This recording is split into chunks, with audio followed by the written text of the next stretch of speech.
Okay, it's time to talk about a positive emotion of Christmas, and that is joy. Now, I know not all of us are experiencing the fullness of joy, but I want to teach you a little bit about the difference between joy and happiness, because I think they are so easily confused with one another. So let me just kind of share with you some interesting facts about joy versus happiness. So first of all, the definition of joy is the emotion evoked by well-being or good fortune, or by the prospect of possessing what one desires. So the joy that rises up inside of us when we think about being able to possess ultimately what our heart desires. Now we're talking about what our heart or our spirit desires versus what our flesh desires. So if you watch the emotion on depression, you learned that depression a lot of times is rooted in the desires that our flesh has and those desires that we cannot have, and therefore we settle into a pit of depression. But joy is not flesh-based, it is of the spirit. So let's flip for a moment and talk about the definition of happiness. I'm just gonna read it to you. The definition of happiness is the pleasure of a satisfying experience and a state of well-being. So what we're talking about is the difference between happiness and joy. One is of an experience, it's about your circumstances, it's of the flesh, and the other is a hopeful type, I'm going to possess what I desire within my spirit. So it's a big, big difference. Now it's interesting to note that the Bible only uses the word happiness about 30 times, whereas the word joy is used over 300 times.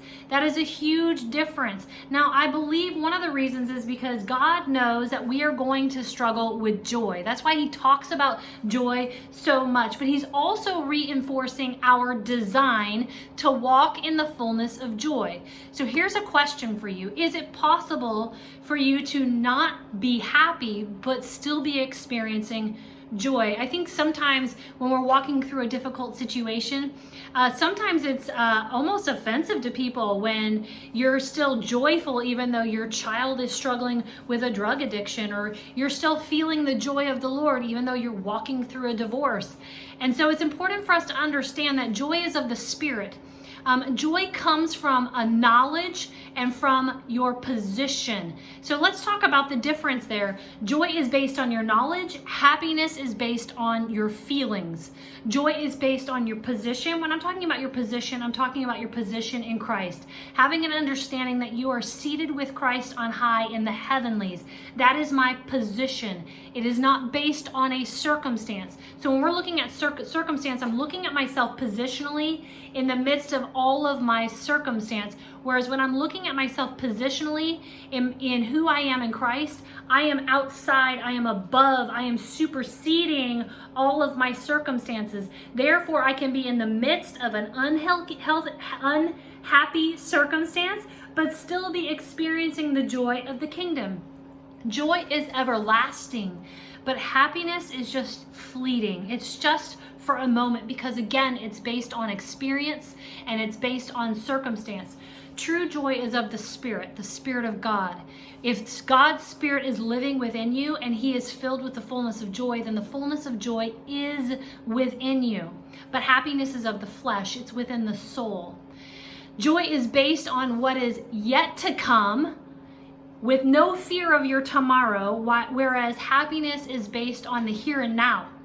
Therefore, I have fear of my tomorrow. Come on, there's a big difference there. Joy is based on, remember, the emotion evoked at the prospect of possessing what you desire. So it's based on looking forward, the hope. And so joy and hope are strongly connected. If you didn't see the video on hopelessness, take a look at that video. But they're strongly connected. Joy is based on what is yet to come, whereas your happiness is in the here and now. Joy is based on God, point blank, and happiness is based on people and self. And so I want you to experience the fullness of joy because you have an understanding. Christmas is a reminder that Christ is our hope and that he is our hope. He is our reminder that we are going to possess, and we do possess, something outside of our circumstance, that the fullness of the kingdom and the inheritance of Christ lives and breathes and dwells within us. That doesn't mean every circumstance I'm going through is happy and comfortable, but there is a happening inside of me that is filled with the fullness of the truth of the kingdom, and that is why I am filled with the fullness of joy. So I want you to understand your design to walk in the fullness of joy throughout Christmas. Allow the Christmas season to be a reminder that we have a hope that's not of this world. And though we get to reap that hope and we get to reap that joy while we're in this world, it's not settled in this world. This is your quick tip on how to come into the fullness of joy that you are designed for and that is due you throughout this Christmas season. Remember, enforcing purpose, it starts with you.